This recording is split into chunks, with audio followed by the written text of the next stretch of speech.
இந்த நாள் நித்திய வார்த்தை மீகா 4ஆம் அதிகாரம் 8ஆம் வசனம்.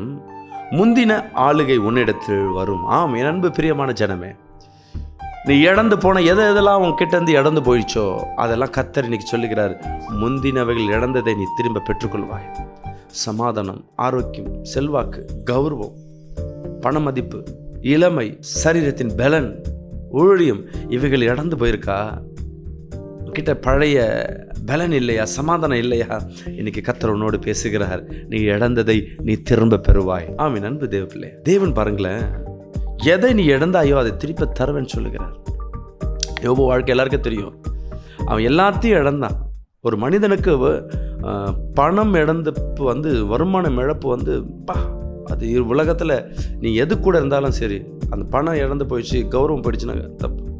பணம், சொத்து பத்து இழக்கிறான், தன் பிள்ளையை இழக்கிறான், சரீரத்தின் பலனை இழக்கிறான். ஆனால் அவன் பலனாக இருந்தான். ஏன்னா தேவன் எனக்கு கொடுத்தார், அவர் எடுத்தார் என்று. ஆமீன். அன்பு தேவ பிள்ளையா, இன்னைக்கு கர்த்தர் உங்களோடு பேசிக்கொண்டிருக்கிறார். நீ இழந்தவைகளை இந்த நாள் பெற்றுக்கொள்ள போற. நீ எதுக்காய் காத்திருக்கிற?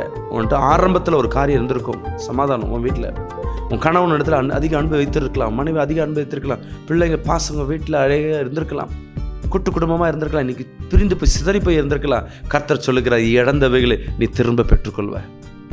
ஆமீன். அன்பு தேவ பிள்ளையே, கர்த்தர் இந்த நாள் அவர் செய்கிற அற்புதத்தை நீ இழந்தவைகளை திருப்பி பெறுகிற நாளாக இருக்கிறது. God bless you. கர்த்தர் உங்களை ஆசீர்வதிப்பார்.